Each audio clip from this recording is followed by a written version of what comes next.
Bonjour à tous, bienvenue, nous sommes jeudi 17 mars, en fin de journée. Il commence à se faire tard.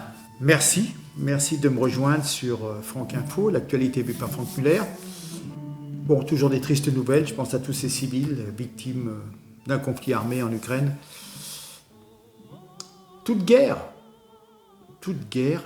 est la marque d'un échec. Toute guerre est la conséquence d'un conflit latent qui n'est pas résolu par le dialogue, par la concertation ou par la non-application d'un traité. Pensez qu'il y avait un traité de Minsk avec une autonomie du Donbass et malheureusement, on n'est jamais parvenu à mettre en place, à appliquer. Et il y a toujours eu une espèce de guérilla et des bombardements de cette région, et donc avec une souffrance et des milliers de victimes. Bref. Le poids des mots, le choc des photos.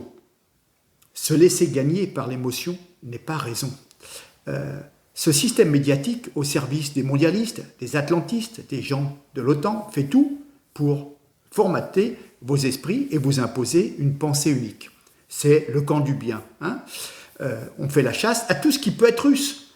Des romans, des chaînes de télé comme RT, des pièces de théâtre, des chefs d'orchestre qui n'auraient pas critiqué Poutine, des produits alimentaires dans les supermarchés, bref, voilà. Si on ne condamne pas Poutine, on est complice de l'horreur. Avant, si on n'acceptait pas la théorie du Covid avec le vaccin comme seule possibilité de guérison, on était complotiste. 2 ans aujourd'hui, c'est l'anniversaire du Covid. Voilà, et on nous promet une 6e vague. Comme quoi, tout ce qu'on nous a vendu comme médicament, eh bien, c'était pas tout à fait ça. J'ouvre une parenthèse.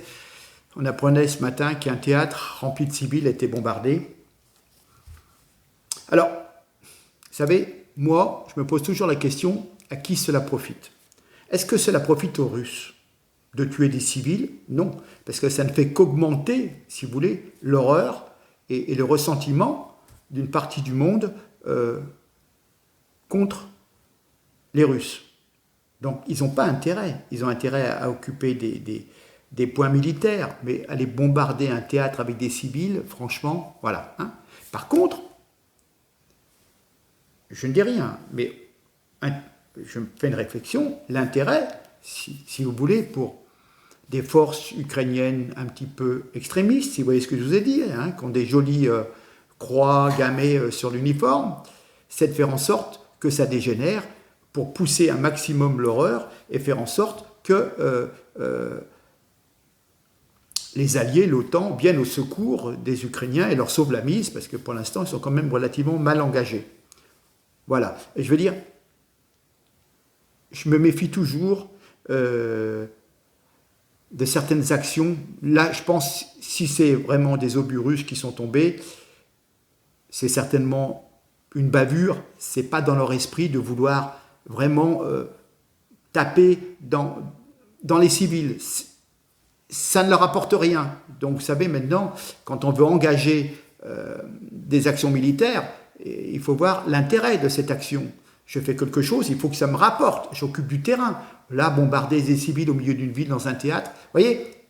Après, je n'y suis pas, je ne sais pas, voilà. Mais je vous dis qu'il peut y avoir une deuxième possibilité, ça s'est déjà fait, ce qu'on appelle des attentats sous faux drapeau, où on peut bombarder son propre camp, suite à une erreur, ou pas du tout, sciemment, pour pousser l'horreur et toute la communauté internationale se mettre contre les Russes. Je ferme cette parenthèse, voilà, je l'évoque, moi ça m'a traversé l'esprit, je vous en fais part. Après, chacun a son intime conviction, et je me prêterais bien de dire quoi que ce soit. Voilà, je dis que parfois il y a des soupçons, mais dans ce cas-là, pour l'instant, on n'en sait rien. Peut-être qu'il y aura une enquête qui déterminera si c'est une bavure des Russes ou si c'est, disons, une magouille de certains Ukrainiens extrémistes. Bref, je clôt là. Je vais revenir sur mes vidéos 374 et vous verrez à 5 minutes 50, je vous explique qu'un journaliste dit qu'il faut simplement tuer 1,5 million de personnes du Donbass. Alors, je vous explique, je vais le mettre, mais je vous le montre quand même. Vous voyez, là, et c'est marqué qu'il faut tuer. quand on a dupliqué la vidéo de ce journaliste, qui s'entretenait, je crois, en 2015 ou 2016, et qui expliquait qu'il fallait se débarrasser du géant du Donbass, de ces orthodoxes russophones, parce qu'il valait rien, et qu'il fallait simplement les tuer, c'est ce qu'il dit. Effectivement, la deuxième ligne du sous-titrage, au montage, elle a été effacée. Mais donc, je vous remets sur l'écran la photo, l'extrait, vraiment. Il indique qu'il faut tuer 1,5 million de personnes de russophones. C'est scandaleux. Voilà. Donc, ne me dites pas qu'on ne savait pas. Je vous montre une page avec donc des extraits de presse, l'Express, France Info, Agorabox, etc., etc., dans les archives où on expliquait depuis des années. Mais c'était confidentiel. Personne, ça faisait pas de vague, mais tout le monde pouvait être au courant de ce qui se passait. Vous les voyez en ce moment. Tout le monde pouvait être au courant de ces actions sur les populations civiles venant de la part de l'armée ukrainienne. Vous voyez, c'est pas, voilà. Bon. Donc, je vous ai apporté quelques éléments sur Zelensky. Pendant que les Français s'apitoient en regardant ces images savamment choisies d'Ukrainiens qui payent cash, malheureusement, la folie de leurs dirigeants, j'essaie de comprendre. Il y a quelques jours, Volodymyr Zelensky, ex-comédien, comique et humoriste, qui ne fait malheureusement plus rire, a dit qu'il acceptait de ne pas entrer dans l'OTAN et de reconnaître le Donbass, chose qui était déjà prévue dans les accords de Minsk, qu'il n'a pas respecté. Bon. Pourquoi ne l'a-t-il pas dit il y a quelques semaines? Cela aurait évité l'invasion de son pays, la destruction de toutes les infrastructures et la mort de milliers de ses compatriotes. Cet individu, peut-être choisi par la CIA pour ses qualités de comédien plus que de politicien, est en fait un pantin, une marionnette des USA, qui tire tous les avantages, eux, de cette guerre. Un minimum d'intelligence lui aurait permis d'imaginer que l'OTAN l'aurait laissé tomber et que l'Union européenne est un machin inutile. Il est seul et découvre le métier de président. Mais c'est trop tard, Poutine, lui, ne s'arrêtera pas au milieu du gué. L'occasion est trop belle et cela lui permet de régler ses comptes avec l'Ukraine et les magouilles de ces dernières années, de ceux qui tirent les ficelles en catimini, tous ces espions, ces mercenaires que les médias français se gardent bien de parler. N'oublions pas le fameux régiment Azov et l'autre d'ailleurs, les hommes en noir, l'extrême droite néo-nazie, souvent responsable du massacre de milliers de personnes dans le Donbass. On en a parlé, je vous ai montré des vidéos, responsable du massacre des russophones, et ils ne sont pas allés avec le dos de la cuillère. Voilà. Donc ceux-là, ils étaient, les néo-nazis étaient encerclés dans une maternité bombardée, mais selon certaines sources, je vous l'ai dit, c'était leur caserne, il n'y avait plus à première vue. J'ai eu un commentaire qui m'a dit non, mais personne ne nous a montré les cadavres de bébés et de civils, d'infirmières, donc je présume que cette maternité avait été vidée et qu'ils l'occupaient avec leurs mitrailleuses et leur engin de mort. Voilà. Donc Zelensky, c'est inéluctable, va perdre cette guerre, et pourquoi continuer d'envoyer des Ukrainiens au combat et à la mort? Ne serait-il pas raisonnable de capituler maintenant? Puis de son côté, Macron profite de cette guerre et espère une réélection tranquille, sans débat, sans programme. Voilà. Alors, je vous montre un court extrait. C'est intéressant. Ça me fait penser un petit peu à Zemmour. Zelensky a pris le pouvoir en 2019, aidé par un milliardaire propriétaire d'une chaîne télé. Voilà. À partir d'une fiction où il était président, il faisait rire les gens. Et voilà, on va regarder un extrait. Peu de personnes l'ont vu. Certains l'appellent le Trump ukrainien. L'homme de télévision Volodymyr Zelensky est en tête des sondages de l'élection présidentielle de son pays, alors qu'il n'avait jamais fait de politique avant cela. Je vais essayer, si les gens croient en moi et que j'y crois moi-même, alors je peux changer les choses. Son extraordinaire popularité, il la doit à son personnage de la série Serviteur du peuple. Il y incarne un président intègre, arrivé au pouvoir par hasard, une série suivie par 25 millions d'Ukrainiens. Mais le 31 décembre dernier, la chaîne la plus regardée du pays, détenue par un richissime homme d'affaires, décide de ne pas diffuser les vœux de l'actuel président. À la place, l'annonce de la candidature de Zelensky, qui sort de son personnage. La politique, ce n'est pas du cinéma, c'est la vie réelle. Mais je veux vraiment aider l'Ukraine. Je ne veux pas profiter de la situation. À cause du soutien massif de cette chaîne, certains le voient comme un pantin de son propriétaire, l'oligarque Igor Kolomoïski, ennemi juré du président Porochenko. D'autres considèrent le comédien de 41 ans comme le nouveau chantre d'une politique transparente. Nous espérons quelque chose. Dans une tempête, n'importe quel port fera l'affaire. Et aujourd'hui, ce port, c'est lui. Les jeunes votent pour lui et je crois que c'est lui qui peut offrir un vrai changement à notre pays.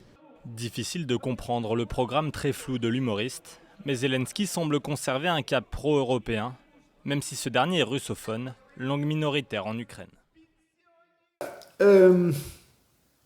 Donc, je reviens à Poutine en évoquant une bande de drogués, de néo-nazis au pouvoir à Kiev. Il a beaucoup choqué, Poutine. La presse atlantisme, s'est forcée de le représenter comme un malade mental. Pourtant, les faits sont là. Le pouvoir en Ukraine est bien occupé par une bande souvent de drogués, de voyous qui ont aussi volé les revenus du gaz. Je vous rappelle que Zelensky est cité dans les Pandora Papers pour détournement d'argent. Une loi raciale a été votée.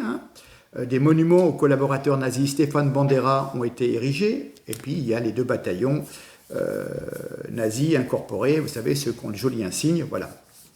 Donc, cette présence organisée dans l'État ukrainien de quelques milliers de néo-nazis quand même, au sein de cette armée ukrainienne, n'est quand même pas anecdotique. Ça rappelle le passé, un passé quand même un peu spécifique de l'Ukraine qui a bien collaboré avec l'armée allemande. Ces gens-là ont fait des victimes. Je rappelle, dans l'indifférence générale, il y a eu des milliers de morts dans le Donbass. Voilà. Cette situation est d'ailleurs l'une des causes de l'intervention militaire russe en Ukraine, en plus des considérations géostratégiques, mer Noire, etc. etc. Voilà. Alors, ce qui est très bizarre, c'est qu'Israël se trouve confronté pour la première fois à ce qu'il n'aurait jamais pu imaginer. Les États-Unis, le soutien d'Israël, soutient également des gens qui sont quand même l'ennemi d'Israël, qui est le nazisme. D'ailleurs, voilà encore une image de drapeau, de joli drapeau. Vous y voyez théoriquement la 81e brigade des forces armées ukrainiennes à Izium, ville libérée par les troupes russes. Et les gens, ils s'amusaient, ils avaient de jolis drapeaux. On voit les drapeaux ukrainiens, on voit des petites statuettes. Oh, tout en bas à gauche, on voit une petite statuette d'un soldat de la Wehrmacht, on dirait. Oui, voilà. Bref, voilà. C'est un petit peu particulier, quoi. Voilà. Alors, Zelensky, on va regarder une vidéo. C'est la génération, vous voyez, du genre Macron et Trudeau, qui sont poussés par les médias, par des intérêts supérieurs. J'ai l'impression de dire les nouveaux dirigeants du nouvel ordre mondial. Et vous allez voir ce monsieur qui jouait avec son pénis, avec son sexe, du piano, le pantalon baissé sur les chevilles, et vous allez voir cette gentille petite vidéo, vous inquiétez pas, on ne voit rien de licencieux, mais bon, c'est assez spécial, voilà, c'est un espèce d'humour, moi ça ne me fait pas énormément rire, allez.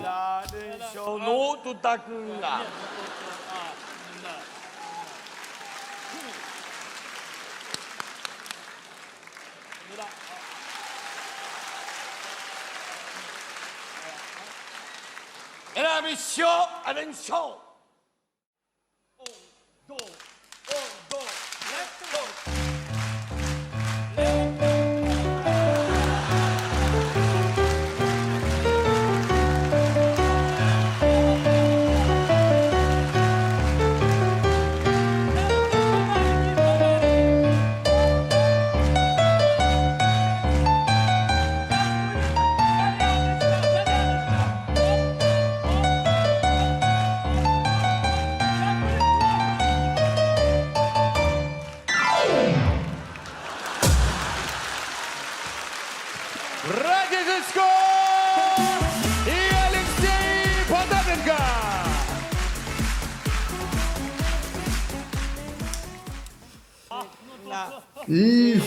Zelensky, oui, vous avez vu, voilà.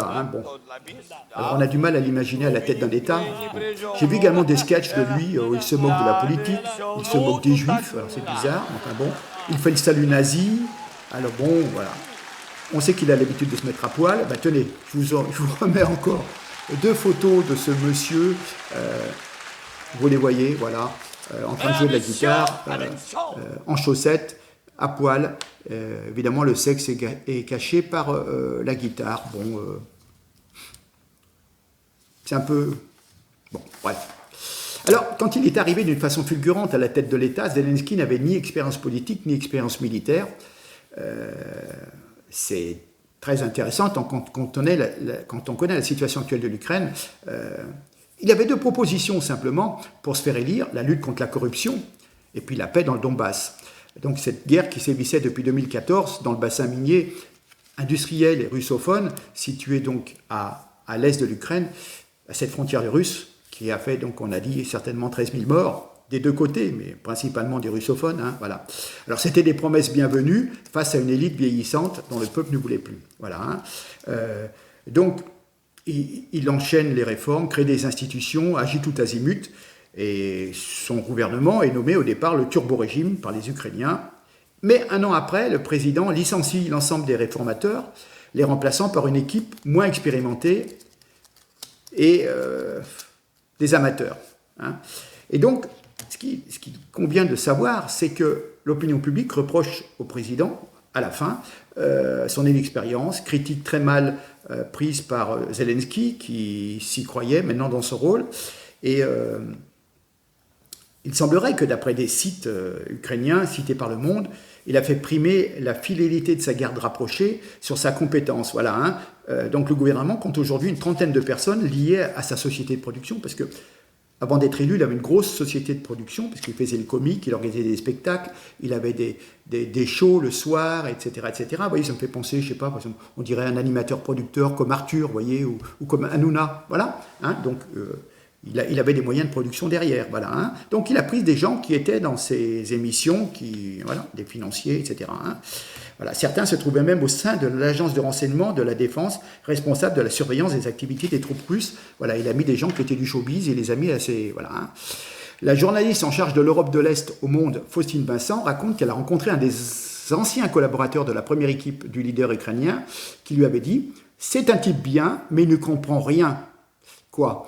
Il croit qu'on peut résoudre les problèmes en claquant des doigts, et c'est en fait beaucoup plus compliqué que ça. Donc la popularité de Zelensky auprès des habitants de l'Ukraine a d'ailleurs très fortement chuté ces 3 dernières années, pour atteindre seulement 23%, hein, comme Macron, presque.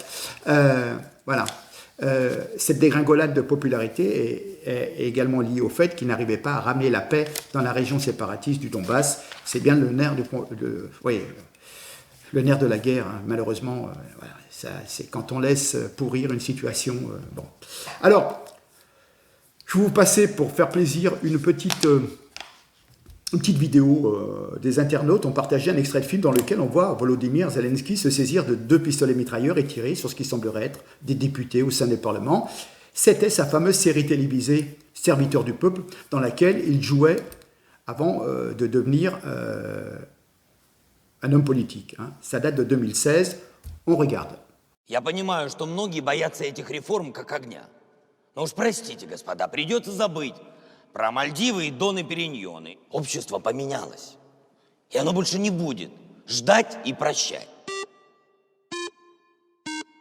За 1. Рішення не прийнято. Я тоже против. Я случайно зелененькую нажал. Надо было меньше вчера на беленькую нажимать. А что вас веселит? Что смешного? Да людям жрать нечего! Что в Днепропетровске, что в Днепре. И с детьми страшно по улицам ходить. И неважно, какая это улица. Кирова или Коновальца. И суд в нашей стране продажный. Что в Октябрьском районе, что в Шевченковском. А кто в этом виноват? Вы! И вы! Я и моя фракция! Мы Знаем мы работаем! про вашу фракцию. Не припиніть, будь ласка. Мы делаем все для страны! Ты мне скажи, почему вы голосовали за генпрокурора? Знает весь двор мой приговор.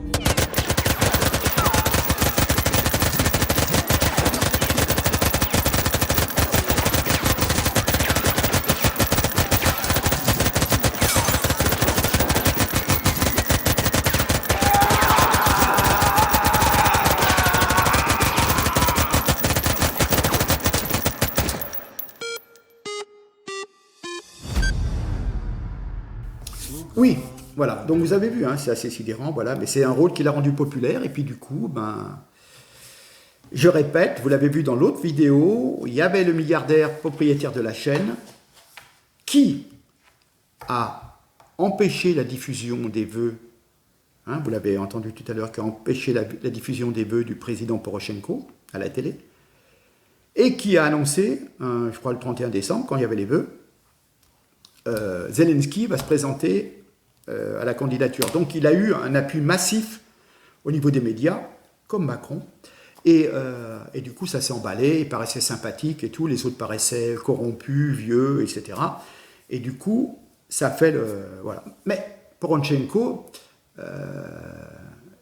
ça me fait penser à Hollande, et donc Macron, Zelensky, vous voyez, avec l'appui des médias, des milliardaires derrière, et voilà. Bon, bref. Et donc, je vais vous laisser, on va terminer là. J'espère, vous voyez, pour bien cerner de qui on parle, de quoi on parle, parce que monsieur, maintenant, il joue le rôle d'un héros.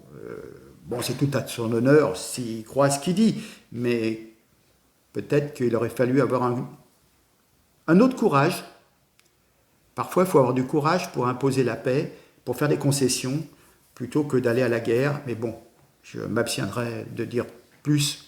Voilà, mais parfois le courage, c'est pas d'être dans le sens du vent ou dans le sens des Américains, mais bon, c'est une autre histoire. Voilà, je ne résiste pas au plaisir de vous passer 2 minutes d'une émission où une Ukrainienne crée un malaise, elle est interviewée à la télé française, puis elle commence à sortir des trucs qui ne vont pas dans le sens du discours qu'on veut vous tenir dans nos médias, bien sûr, vous avez compris. Voilà, alors... je vous laisse finir là-dessus en vous remerciant du temps que vous m'avez accordé. N'hésitez pas à partager pour m'aider un maximum, de liker, YouTube, il veut, hein, les algorithmes, etc. Et puis ceux qui peuvent nous aider financièrement, je vous en remercie parce qu'il y en a bien besoin. Voilà. Sur ce, écoutez, plus de 20 minutes de vidéo. J'espère que vous aurez regardé jusqu'au bout, mais il y en a besoin. Allez. Je vous dis à très bientôt. Bonne soirée, certainement bon vendredi, puisque vous allez l'avoir vendredi matin. Allez, je vous embrasse. Au revoir. Victoria, vous êtes ukrainienne, vous avez vécu 25 ans là-bas et je crois comprendre que vous êtes en contact avec votre famille qui vivait à Kiev et qui a fui. C'est bien ça ? Pas tout à fait, non. Elle n'a pas fui du tout. Alors, racontez-nous, alors, quelle est votre situation ? Pour préciser un petit peu aussi, j'y reviens depuis 4 jours, en fait, de l'Ukraine. Bon, personne n'y croyait, ça c'est clair, dans ces événements-là. Alors, pour narrer un petit peu, parce qu'on dit un petit peu beaucoup de choses, exode, ceci, cela, pour narrer un petit peu le problème qui nous concerne, c'est que le conflit dure depuis 2014, ça on le sait. Il s'agit quand même de la population ukrainienne qui est martyrisée au quotidien, 2 millions de personnes, voilà. Que les problèmes de chauffage, c'est l'hiver, sont difficiles. Le salaire moyen, bon, sur Internet, on voit 300 €. Moi, je vous dis que c'est 200 €. Voilà, vous m'entendez ? Oui, très bien. Voilà. Pour se chauffer actuellement, dans ces mois d'hiver, c'est plus de moitié que les ménages doivent consacrer à ça. Donc, la vie est très, très compliquée. Donc, je vois pas qu'est-ce qu'on défend. Le président et le gouvernement fantoche, là, actuellement, que je trouve fantoche, et pas du tout celui que Poutine, soi-disant, va mettre. Vous parlez là de emporté contre tout ce qu'on entend là actuellement, les pauvres Ukrainiens, mais les pauvres Ukrainiens, ils y sont, avec ces gouvernements successifs, avec cette misère, avec cette économie délabrée. Elle parle de Zelensky. Oui, mais vous parlez de Zelensky, vous parlez de qui? Vous parlez de Zelensky, oui. Oui. Donc vous, Ukrainienne, vous considérez que Zelensky, le chef d'État dûment élu d'Ukraine, est à la tête d'un gouvernement fantoche? Fantoche, d'une chose, et puis la deuxième chose, c'est une personne pas du tout démocratique. Il y a quand même 4 chaînes oppositionnistes qui étaient fermées. Il y a des journalistes qui sont tués. On décrit ça pour la Russie, mais ça se passe aussi en Ukraine. Il y a quand même 4 journalistes qui sont tués depuis quelques années. Il y a tas de choses qui se passent qu'on ne sait pas et qu'on ne dit pas. Oui. Donc, ce que vous dites, vous, attendez, ça m'intéresse. Ce que vous dites, vous, ukrainienne vivant en France et qui revient régulièrement en Ukraine, c'est que finalement, les Occidentaux ont une vision un peu idéalisée avec le méchant ours russe et la gentille démocratie ukrainienne. Vous dites que c'est pas si simple que ça. C'est pas si simple. C'est pas tout noir et tout blanc d'un côté ou de l'autre. C'est quand même les Russes qui ont attaqué. Je pense que Monsieur de Cochereau il a l'air. Il faut quand même voir les choses avant d'avoir. Oui, juste une chose. Les proches que vous connaissez, qui sont en votre famille, qui est aujourd'hui en Ukraine, j'imagine qu'elle traverse des heures difficiles et qu'elle est aussi en train de fuir ou de se déplacer devant l'avancée des troupes russes. Il reste à Kiev. Attendre sagement. Ils étaient empêchés aujourd'hui d'aller au bureau. Ah oui, ça c'est sûr. Les proches, parce qu'il y avait des embouteillages, mais sinon. Ils iront demain. C'est la première fois que j'entends qu'un gouvernement démocratiquement élu est un gouvernement fantoche. Enfin bon, c'est pas qu'on soit blanc ou noir. C'est bien la Russie qui a attaqué ce matin. Il y a des conseillers américains dans chaque ministère en Ukraine. Enfin, écoutez. Bon, autrement dit, tant mieux. Non, mais attendez, est-ce que ça veut dire, parce qu'il y a Gilles Martin-Génier, Patrick qui réagit, est-ce que ça veut dire qu'il y a aujourd'hui à Kiev, je dis pas dans le Donbass, à Kiev, des Ukrainiens qui sont assez contents que les Russes interviennent? C'est ça que je dois comprendre de ce que vous me dites? Absolument. Et puis le gouvernement aussi qui est élu démocratiquement, on ne sait pas du tout. Il y a des Ukrainiens aussi qui doutent de véracité de ces élections. Bien. C'est ce que je veux dire. On doute de beaucoup de choses. Mais il faudrait peut-être dire des choses mises au point. Il y a eu une dérive sectaire de ce gouvernement. Moi, je veux bien l'entendre, monsieur de Kochko, madame. Peut-être y a-t-il eu des dérives sectaires, peut-être il y a eu effectivement des assassinats de journalistes, mais je vous rappellerai qu'à Malte, on a aussi assassiné une journaliste. En Bulgarie, on a aussi assassiné des journalistes. Eh bien, c'est pas pour autant que on va envahir Malte, on va envahir la Bulgarie. Voilà. Donc, on n'est plus au temps de la Hongrie en 56 ou de la Tchécoslovaquie en 68. Il y a un système judiciaire, peut-être est-il perfectible, mais rien ne peut venir justifier. Non, mais personne ne justifie, vous avez rien à dire. Personne ne justifie. Non, mais vous avez raison. Pas justifié, c'est pas vrai. Non, mais oui, Victoria. Le niveau de vie. Victoria, il faut bien que vous compreniez que le niveau de démocratie. Oui, non, mais attendez, les amis. J'entends ce que vous dites, mais Victoria et Dimitri de Kochko, il faut bien que vous compreniez que ce soir, il y a beaucoup d'émoi et d'émotions parce que des gens sont morts en Ukraine. Alors, et dans le Donbass. Voilà, donc, et dans le Donbass, si vous voulez, partout. Voilà, et que c'est difficile pour les gens d'entendre, finalement, ce système ukrainien, il n'était pas parfait, il était corrompu, et on tuait aussi des journalistes, etc. Sous-entendu, tant mieux. Donc, on ne voit pas d'avenir avec ce gouvernement-là actuel en Ukraine. Au niveau économique, au niveau on renverse social, le gouvernement, on prend un gouvernement démocratique. Oui. Enfin, là, oui, le truc, c'est qu'effectivement, comme dit Patrick Martin-Génier, si on n'est pas satisfait, on renverse le gouvernement par des biais d'élections, mais on n'a pas besoin d'une invasion russe pour changer les choses. Mais merci, Victoria. Il y a eu un bon général. En février 2014 contre un président élu.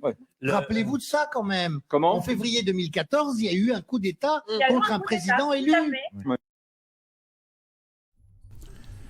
Mesdames, Messieurs, chers amis, même si vous ne croyez plus aux politiques, même si vous savez qu'ils vont tricher, si vous n'utilisez pas votre droit de vote, dites-vous bien qu'ils profiteront de votre abstention.